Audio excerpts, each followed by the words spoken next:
Shalom Aleichem, blessed souls. This is Dhamma Talk, and we're live from Crown Heights, and we're trying to get our stopwatch in sync. It's a blessed sunny day in Crown Heights today. On this 25th of Elul, Chofei Elul, 5,769 years into this blessed creation, a mere 5 days before the coming of not just the Hebrew, Jewish, Israelite New Year, but it's really a renewal of all creation for the 5,770th time.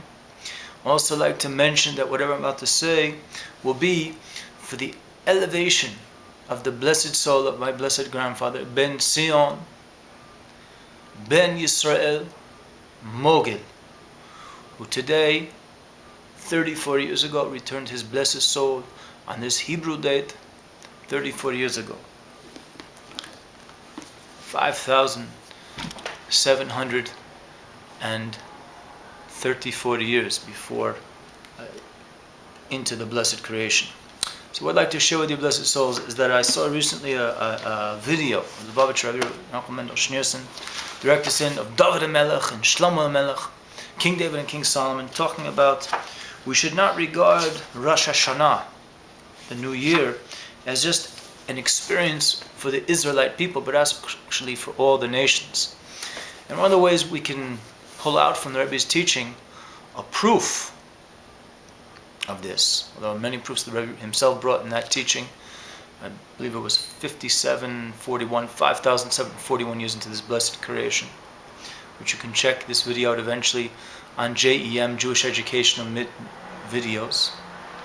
If we go to chapter 47 in Psalms, in Tehillim, which were written by David HaMelech, King David, we see in verse 2, it says, "All you nations, join hands, sound the shofar to the Almighty with a cry of joy." Now it happens to be, blessed souls, that chapter 47, Perek Mem Zayin, we of Israel read 7 times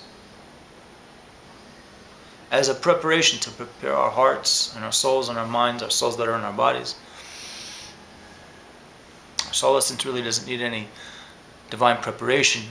The level of soul that sort of drips into our body, communicating these concepts on human terms in English, is, so to speak, the foot of the soul. That's something hopefully we'll talk about in the future, as opposed to the head of the soul. But with that being said, Israel, the nation of Israel, preparing for the blowing of the shofar, which is basically a cry out from the inner depths of the heart, crying out to Abba, Father in heaven, Abba Shabashamayim, Father in heaven, to allow us to return to Him. At the same time, we officially recognize and coronate Him through the blowing of the shofar and all of our prayers on Rosh Hashanah. So it's interesting that King David HaMelech, who definitely was a nationalist and loved his people dearly, created a psalm, Tehillim, a perek in Tehillim, where there's a verse to prepare the hearts of Israel, that the nations of the world should prepare to join their hands to sound the shofar to the Almighty with a cry of joy. That being said, I'd like to share with you, blessed souls, that in our liturgy that we say on Rosh Hashanah,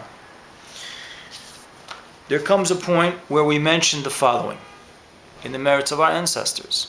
May our Master yet remember in our favor the love of the steadfast patriarch Avraham, for the sake of the son Isaac Yitzhak, who was bound on the altar. May he silence our accuser, and the merit of the perfect one, Yaakov, on the level of a human, as much as a human can be perfect. May the awesome one, alluding to the Almighty, He today bring forth our verdict, finding us righteous, for this day is holy to our Master, of course, who is the Almighty, the Ane Sofe, the infinite Creator, when there is no defender to intercede in our behalf against the accuser, who is the Satan, the Satan, who reports our transgression. You speak for Yaakov and invoke the merit of the observance of the statutes and ordinances and vindicate us in judgment, O King of judgment. Then we open up the Aron of Kodesh, the holy Aron, the Ark, where we keep our Torahs, the scrolls, the Torah scrolls, and we read the following attributes out to heaven, to the heavenly court.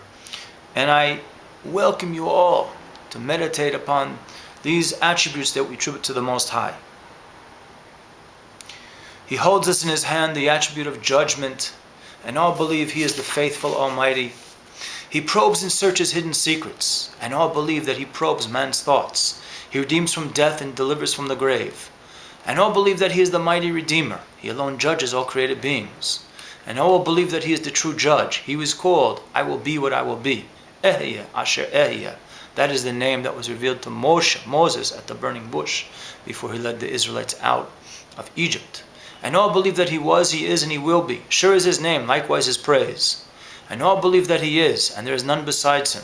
He remembers with a favorable remembrance those who remember him. And all believe that he remembers the Brit, the covenant that he made with Israel. He apportions life to all living beings. And all believe that he lives and is eternal. He is good and does good to the wicked and to the good. Because we know there's a lot of wicked people, blessed souls, that live quite comfortably.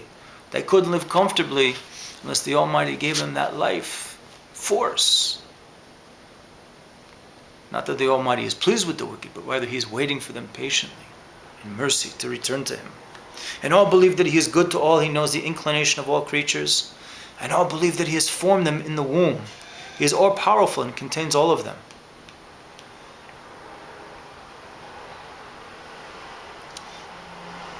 And all believe that he is all-powerful. He is the omnipotent, abides in mystery and shadow. And all believe that he is one alone. He enthrones kings, and kingship is his.